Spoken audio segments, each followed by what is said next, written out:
quick update about a number of things that are going on. First of all, there has been a massive earthquake in Tokyo, one of the largest earthquakes they have ever had. 8.9 outside of Tokyo, Japan. There are aftershocks that they expect that will be equal to 8.9 or more. Hawaii has been impacted by the waves. The Pacific Coast, Oregon, California has been impacted by the waves. And not only do we have the tsunami that flooded so much of the area that was produced by the earthquake, but we have the earthquake itself. And they are really suffering there. And we don't know the death toll yet and the amount of injuries, but we need to pray for the people of Japan in their time of trouble. And I know a little bit about that. I began this prophecy ministry. I had written a number of books. In fact, I had written some books, or a book on Bible prophecy. I was speaking all over the country. A lot of people came to the Lord. And even though I was a big student of Bible prophecy, and I did a lot of reading in the field of Bible prophecy, I somehow still had a cynicism about it. And what happened was the Northridge earthquake occurred, and around 4:30 a.m. in the morning, our house was on top of one of the dual epicenters of the Northridge earthquake. And it literally sounded as if a roaring locomotive train smashed through the house. There was a deafening roar. I've never heard a noise this loud before or after. A deafening roar. The house began to shake so violently and so rapidly that I thought it was going to collapse at any second and that we had to get out. Well, by God's grace, we did get out, and there we were in our underwear and blankets, and we went out to the driveway, which was at the end of the cul-de-sac. All the lights, we were up on a relatively high hill or mountain, and as you look down in the valley, all the lights were off. And then our neighbors started to come over. The majority of them weren't Christians.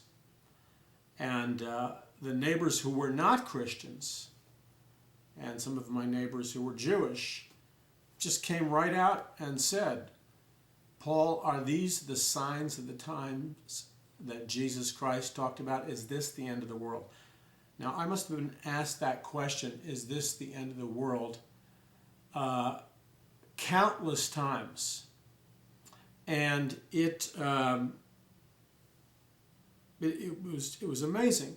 And the aftershocks for days and weeks and months continued. I mean, you'd walk into a store and all of a sudden the place would start shaking violently.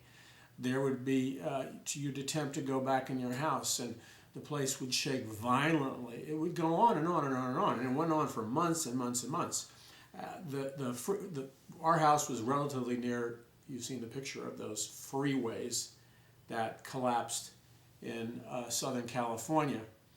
And our house was fairly near that area. And I had to commute into LA to go to work. And I think it took me 6 or 7 hours, I think 8 hours one way and 8 hours to return. That's 16 hours. Because the 5 freeway had buckled up and had been destroyed. And so there's not a lot of freeways going in and out of Southern California from the north. In fact, there's only one major freeway. It's called the 5. And it had ruptured and buckled and split open that nobody could drive on it. It looked something like out of a movie. And so the only way to get into the area that I lived is you had to drive completely around LA, go up through the mountains on narrow, winding, single-lane mountain roads, and there'd be one car after another because the only way you could go in and out was to travel around the entire county of Los Angeles, which is not that easy to do, to go where you want to go. And this went on for about a year. Fortunately, I started taking the train. Anyway, I empathize for the people in Japan, and we need to pray for them. Interestingly enough, because I was asked this question, Paul, is this the end of the world, so many times, it was that event that birthed the Bible prophecy ministry that I'm in today. Now, I didn't get into Bible prophecy intensely because of the earthquake. I didn't begin the ministry because of the earthquake. I didn't define my eschatology because of the earthquake. This all occurred simply because we experienced the earthquake, and I realized that there were so many people hungry for answers that you had to answer them. And so I began writing book after book after book on current events and Bible prophecy because I discovered something.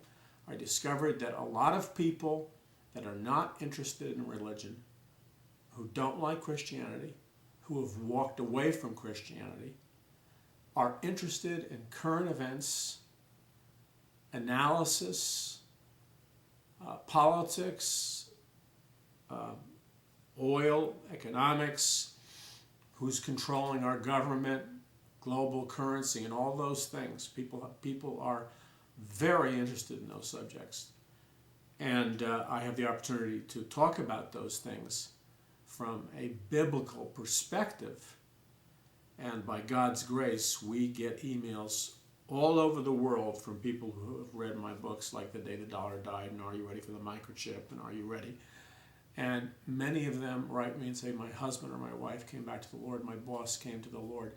They picked up your book and they read it because of the current events and the politics and the economics, because they were really into what you were saying. You were the first person that they had read that really kind of disclosed what was really going on. And as a consequence, they began reading the Bible verses, and of course I give people an opportunity to accept Jesus Christ in the books. So I don't know the numbers, but the numbers are enormous of people who have come to Jesus Christ through Bible prophecy and current events. We're going to talk about the end of the world. We're going to talk about what Jesus Christ said, and we're going to compare it to current events.